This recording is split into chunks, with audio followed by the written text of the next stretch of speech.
Vía Pública. ¿Cómo están? Muy buenas noches, bienvenidas y bienvenidos a Vía Pública, 11 de la noche con un minuto. Comenzamos aquí en Canal 24 Horas. El Consejo de Defensa del Estado presentó durante la tarde una querella contra el exalcalde de Vitacura, Raúl Torrealba, por los presuntos delitos cometidos en esa comuna durante su administración que duró entre el año 1996 hasta el año 2001 y que incluyen malversación de caudales públicos, fraude al fisco y distracción indebida. La acción judicial había sido anunciada ayer por el organismo, que justificó su decisión en los diversos antecedentes recogidos hasta el momento por el Ministerio Público sobre este caso. La querella del Consejo busca determinar la calidad de autores, cómplices o encubridores del exalcalde Torrealba y también de los exdirectores de Desarrollo Comunitario de dicho municipio, Renato Sepúlveda Nebel y Antonia Larraín Prieto, y también de los directivos y o funcionarios de organizaciones comunitarias que recibieron millonarias subvenciones públicas. Aquí comienza Vía Pública.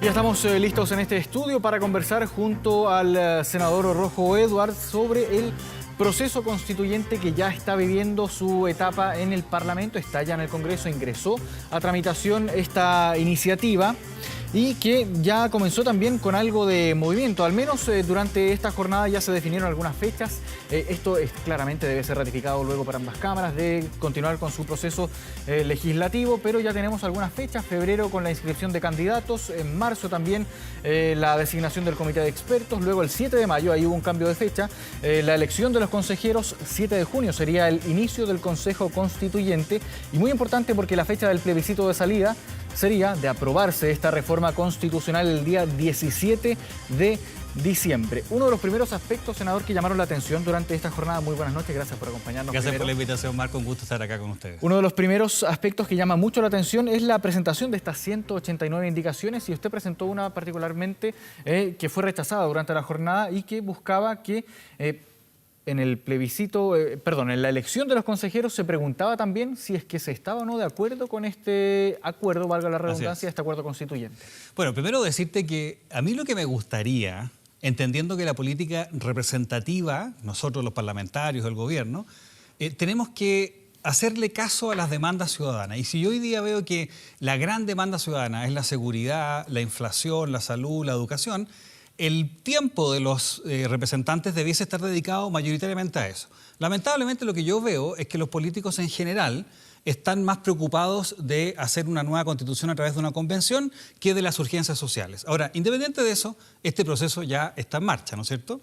Me hubiese gustado que hubiese venido acompañado, como te decía, con un acuerdo de seguridad, de política fiscal para reducir la inflación y muchas otras cosas. Pero acuerdo en seguridad al menos se está conversando algo. Pero hay un problema, Marco, porque desde el punto de vista de la oposición, y es una crítica que nosotros le hacemos a Chile Vamos, Chile Vamos ya entregó en la nueva convención. Entonces la pregunta es, ¿cuál es el incentivo real que tiene hoy día el gobierno a llegar a un buen acuerdo de seguridad si ya obtuvo lo que quiso? Por eso cuando yo era en ese minuto presidente del Partido Republicano, cuando nos sentamos al principio de la mesa dijimos, mire, acá hay varias cosas que tienen que lograrse. Primero, que sea legítimo este proceso. Y para eso es muy importante el plebiscito de entrada, que la gente pueda validar cualquier acuerdo que se haga. Pero también incorporar un acuerdo en seguridad y un acuerdo en política fiscal para reducir la inflación, entre otras cosas. Pero que vaya más o menos de la mano, porque si ya tú entregaste el plebiscito, la convención, que es lo que quería, digámoslo, más bien la izquierda que la derecha, proponerlo en términos simples, ¿no es cierto? Ya cuál es el incentivo ahora de una política fiscal que reduzca la inflación fuerte, que hagamos una reforma tributaria pro crecimiento y no solamente para recaudar, que no ayuda a los sueldos, no ayuda al empleo, etcétera. Por supuesto que el gobierno ya obtuvo lo que quiso. Ahora, de la indicación que tú me preguntabas, el test democrático máximo es que quienes llegaron a este acuerdo le pregunten a la ciudadanía si le gusta el acuerdo. ¿Y por qué ellos no quieren que haya un plebiscito de entrada? Porque saben que a la gente no le gusta el acuerdo. Entonces lo que yo propuse en la indicación, lo propusimos con más personas obviamente, es que en el mismo plebiscito que se eligen los nuevos convencionales, el 7 de mayo, se incorpora una papeleta. Ahora pasan a llamarse consejero. Sí, consejero. Es una nueva instancia distinta. Cuenta también con una cantidad de miembros y una composición bien distinta también a lo que fue la convención en su momento. Sí, mira, para mí es una convención 2.0 bastante similar, pero efectivamente tiene algunos cambios. Uno de ellos es que se cambia el nombre de convencional a consejero. Pero los consejeros, cuando se elijan el 7 de mayo, que haya otra papeleta. O sea, no hay nuevo plebiscito, no se retrasa el proceso, nada. No hay costo adicional para Chile. Simplemente otro papelito que diga, ¿usted está de acuerdo o no está de acuerdo con este acuerdo? O con este... Y que diga la gente sí o no. Y si dice que no, bueno, no le gustó el acuerdo, pues. Pero ellos, como saben que pueden perderlo, lo votan en contra. Y a mi juicio no hay ninguna razón para hacerlo. Y fíjate que la argumentación que se da, mira el argumento, es que dicen que ya hubo un plebiscito en que la gente manifestó que quería una constitución. Eso es verdad, una nueva constitución. Pero también ocurrieron dos cosas adicionales. Por supuesto, un plebiscito en que casi 8 millones de personas votaron en contra. Pero además, en el mismo plebiscito en que la gente quiso una nueva constitución, también dijo que quería una convención electa 100%.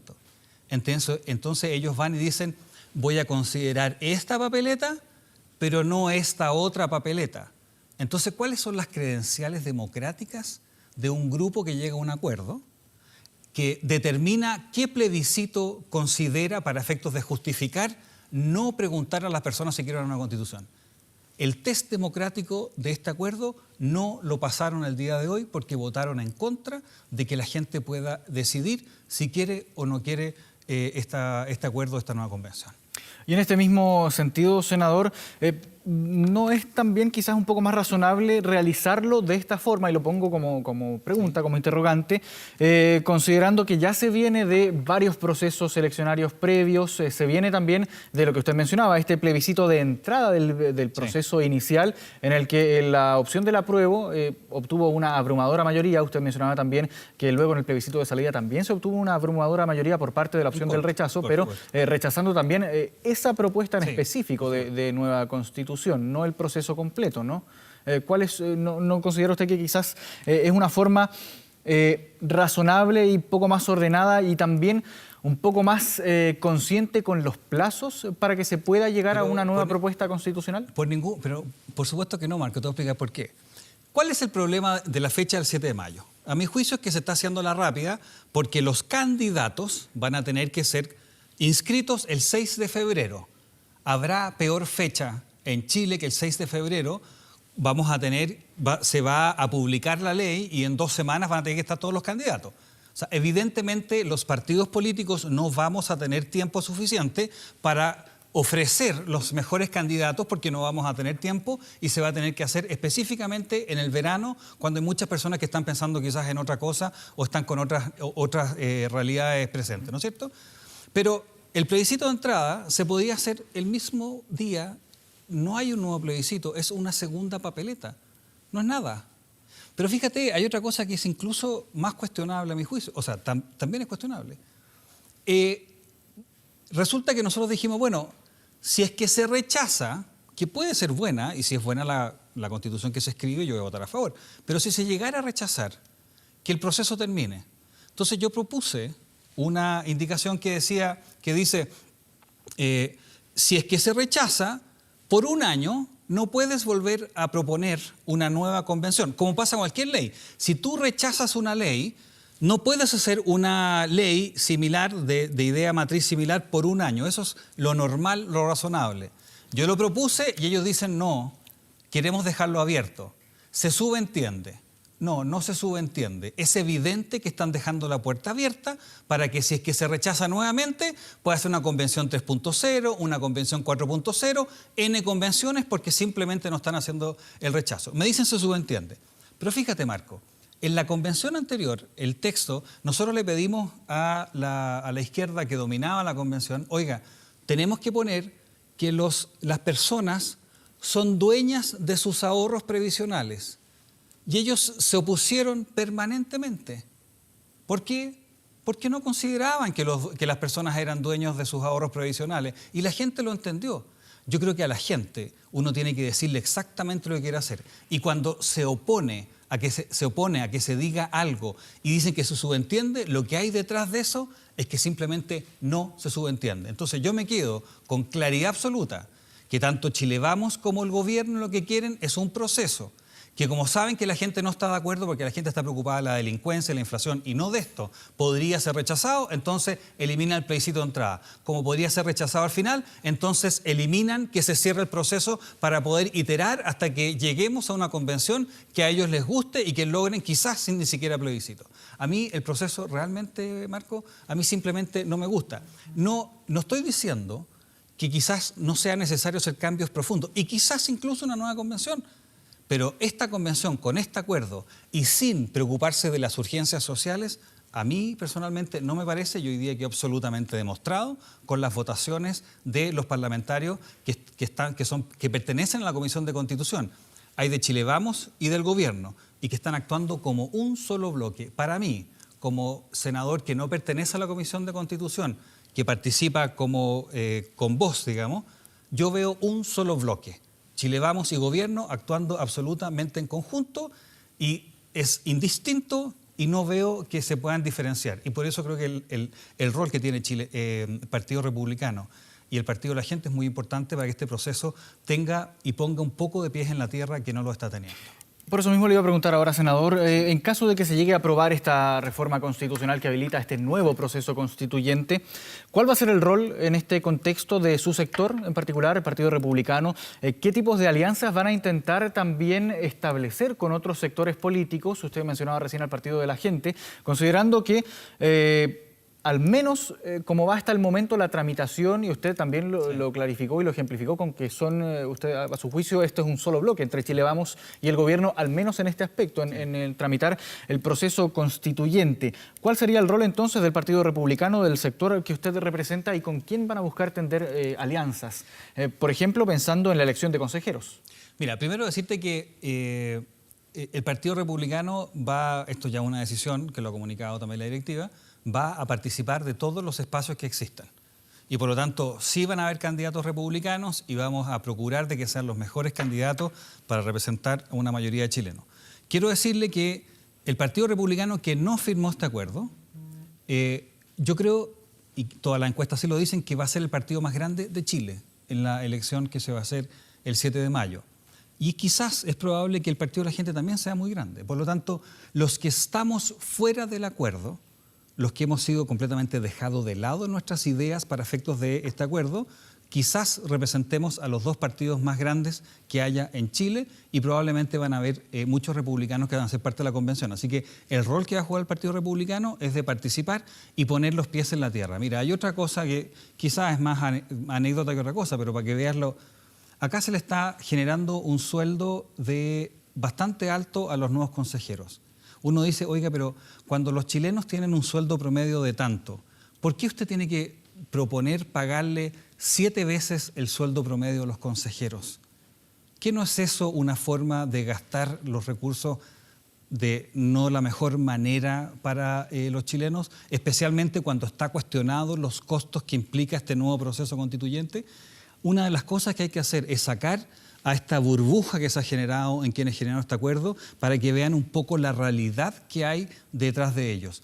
La última encuesta CADEM, si mal no recuerdo, creo que fue la del domingo pasado, primera prioridad de los chilenos, delincuencia, segunda, inflación, tercera, cuarta, quinta, como la octava, con un 3% en una nueva convención, una nueva constitución. Los chilenos no quieren este proceso.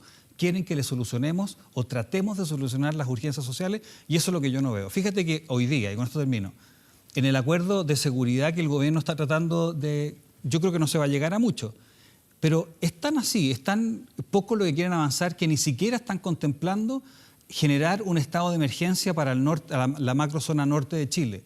Yo creo que no hay nadie en la zona norte que no quiera un estado de emergencia, pero nadie. Y creo que todos los parlamentarios de la zona, oficialistas y opositores, están de acuerdo. Pero el gobierno, como no tiene ningún incentivo porque ya logró lo que quería, que era tener este proceso constituyente para poder simplemente focalizar la atención de la gente en el proceso constituyente y no en las urgencias sociales, es difícil que ni siquiera se allane a lograr o que logremos una declaración de estado de emergencia en la macrozona norte por la delincuencia, por la violencia y, por supuesto, por lo que está pasando en la frontera y la inmigración. El senador aquí está atribuyendo también otras circunstancias que está viviendo el país a que se haya llegado a este acuerdo constituyente. Por supuesto, Marco, porque si lo que quiere el gobierno es una nueva convención y nosotros somos supuestamente, la oposición, la mitad del Senado, lo que tú haces es conversar no solamente lo que ellos quieren para avanzar, y está bien, también lo que la gente quiere. Y la gente, cuando tú le preguntas, quiere seguridad y quiere inflación. Entonces, lo que quizás debió haber ocurrido, al menos, es que hubiésemos llegado a un acuerdo en las 3 áreas. No solamente en una, porque ahora no hay ningún incentivo para llegar a un buen acuerdo en seguridad. No lo tiene el gobierno, porque tiene la sartén por el mango, como se dice. Fíjate que prácticamente más del 60% de las pensiones de gracia que está entregando el gobierno son para mí son delincuentes del estallido, no para personas que lo merezcan, para los delincuentes del estallido. Se está incluso pensando, todavía se sigue ahí con el proyecto para otorgarles indulto. ¿De qué estamos hablando? Ni siquiera se han allanado a mejorar la ley antiterrorista para poder defender a las víctimas del terrorismo en el sur, que viven, pero en una tragedia de terror. ¿Qué es lo que estamos haciendo también para defender a las personas que están algo se está haciendo, pero muy poco? Los que viven en poblaciones que están tomadas por crimen organizado. 800.000 personas de la región metropolitana viven en lugares en que en algún nivel están tomados por bandas de crimen organizado. ¿Qué estamos haciendo por eso? Entonces, cuando se llegue a un acuerdo, por lo menos que sea un acuerdo que incluya las urgencias sociales. Eso fue exactamente, Marcos, lo que yo planteé en la primera, en la segunda y la tercera. Me tocó 3 reuniones cuando se empezó a hablar del proceso constituyente. Es, si vamos a llegar a un acuerdo, que sea legítimo, plebiscito de entrada, pero además que incluya urgencias sociales. No las incluyó y no hay plebiscito de entrada. Claro, pero no necesariamente, senador, aquí probablemente sea excluyente cada uno de los temas en los que se pueda ir avanzando probablemente de forma paralela. Senador Rojo Edwards, agradecemos esta conversación con Canal 24 Horas. Muy buenas noches. Muchas gracias por la invitación. Igualmente. Protéjase de la delincuencia con Tepillé. Vigilancia en tiempo real de cámaras de seguridad con audio disuasivo para su empresa. Alarmas Tepillé con cámaras conectadas a su smartphone y botón de emergencia móvil para su hogar. No sea usted la próxima víctima y contrátelos en tepillé.cl.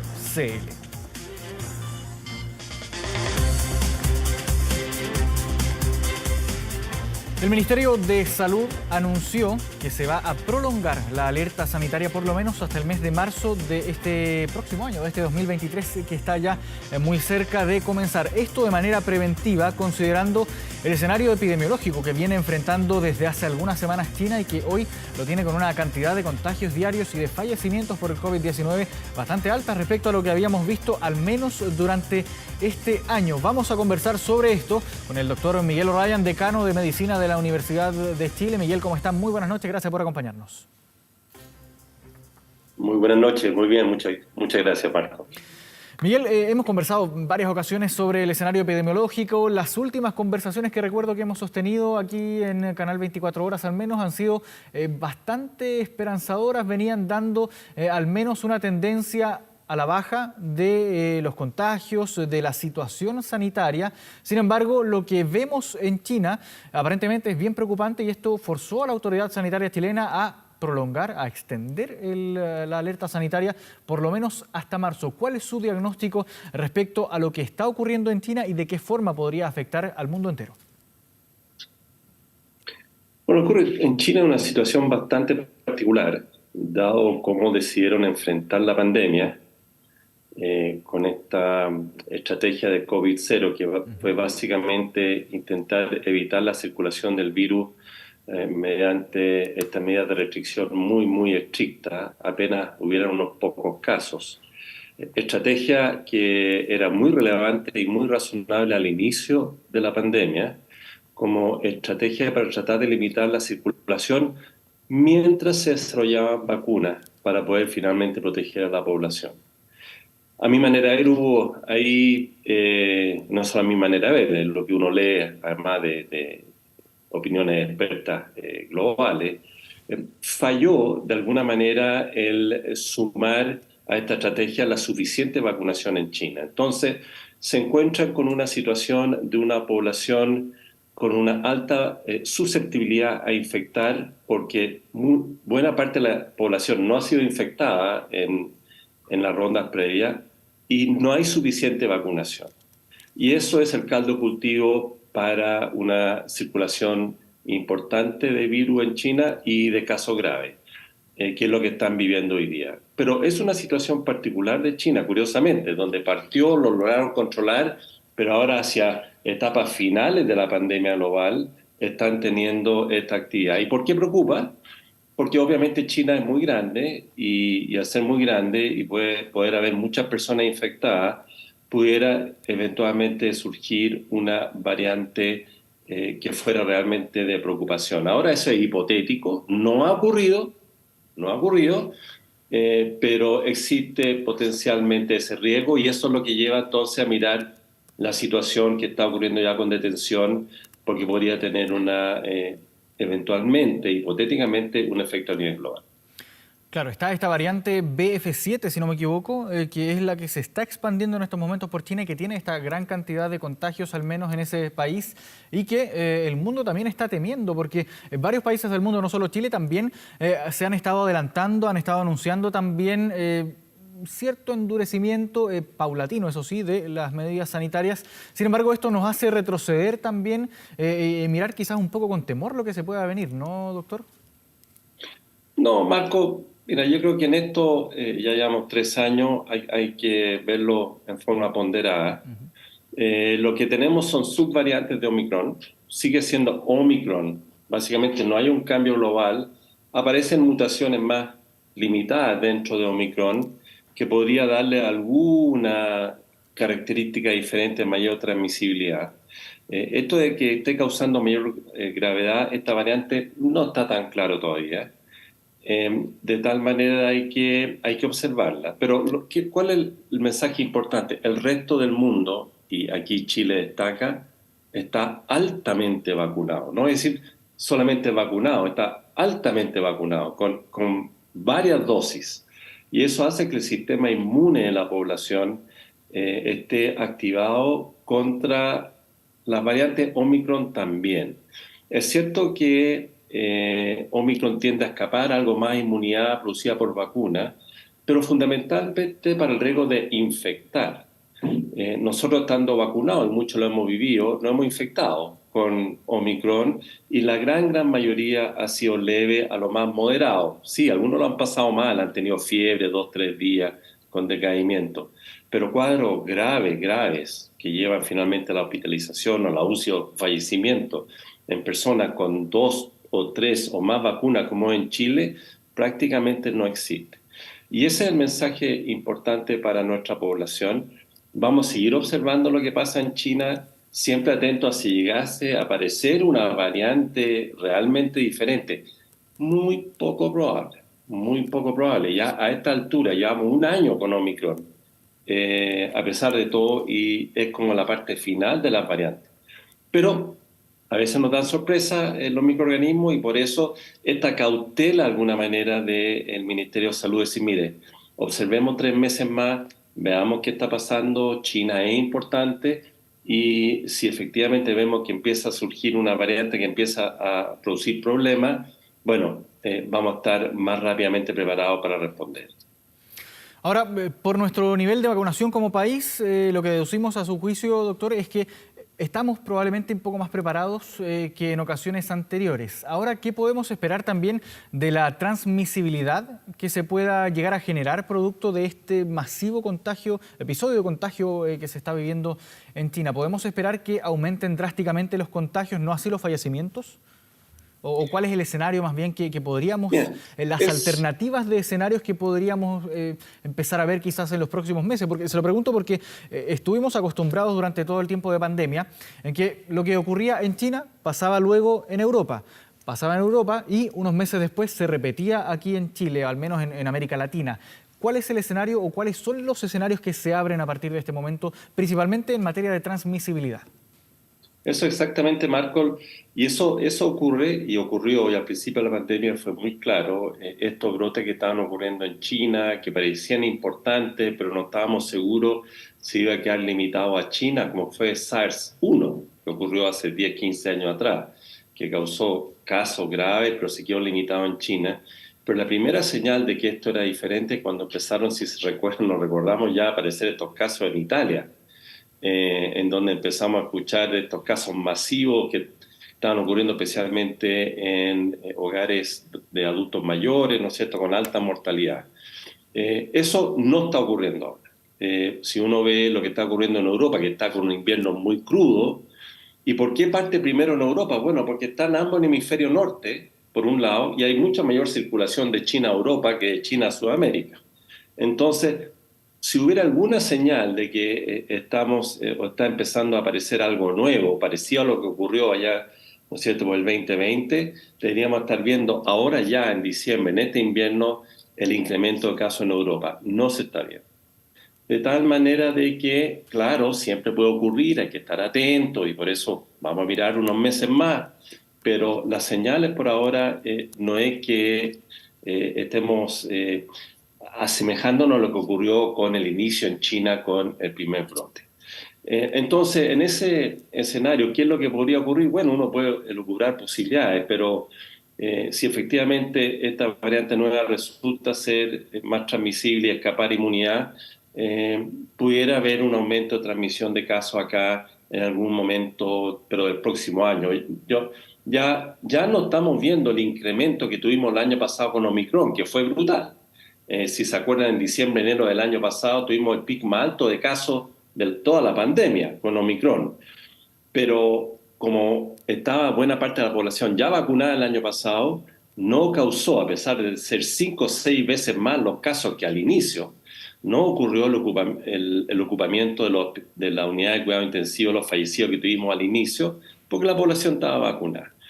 Y eso fue recién hace un año, empezando en diciembre. No hemos visto esa señal ahora, no hemos visto la señal en Europa en pleno invierno del incremento de casos, así es que probablemente lo que uno razonablemente puede esperar es que tengamos algo de incremento durante este verano, porque nos juntamos más, no necesariamente con esta variante o subvariante que está ocurriendo en China, simplemente con las variantes clásicas que están circulando, seguir teniendo, ¿no es cierto?, 1.000, 2.000, 3.000 casos diarios, que es lo que más o menos se está registrando, pero con muy poca hospitalización, y eso ocurriendo fundamentalmente en los grupos de riesgo, las personas, aunque aún persisten, no vacunadas, que son claramente las personas que están en riesgo de adquirir la infección y tener la infección grave. Eso es lo que uno razonablemente puede esperar durante los próximos meses, de no ocurrir algún cambio inesperado, que siempre puede ocurrir, pero que yo lo veo cada vez menos probable. Claro, estamos experimentando, por ejemplo, tuvimos durante la jornada 5.517 casos, bien lejos que lo que usted mencionaba. El verano pasado, inmediatamente anterior, tuvimos, por primera vez experimentamos sobre decenas de miles de contagios diarios. Ahora, doctor, bien brevemente quería consultarle respecto a este escenario epidemiológico actual, considerando cómo venimos desde hace algunos meses y considerando también el escenario que se puede eventualmente llegar a aproximar desde China, ¿cuán cerca estamos o cuán lejos estamos del fin de la pandemia del COVID-19? Bien brevemente, porque se nos fue el tiempo. Esa es como la pregunta del millón. Depende cómo uno define fin de pandemia. Lo dije hace unos meses atrás, la pandemia como la conocimos, yo creo que ya terminó y lo acotaron por ahí. En la medida que se mantengan los casos ya bajos y planos, uno puede decir que el virus va a seguir circulando por años, pero el concepto pandémico debería estar terminando prontamente. Bien, doctor Miguel O'Ryan, decano de Medicina de la Universidad de Chile, agradecemos esta conversación con Televisión Nacional y Canal 24 Horas. Muy buenas noches. Un gusto, como siempre, Marco. Muy buenas noches. Momento de hacer una pausa en las informaciones. Sigan con nuestra compañía. Ya volvemos.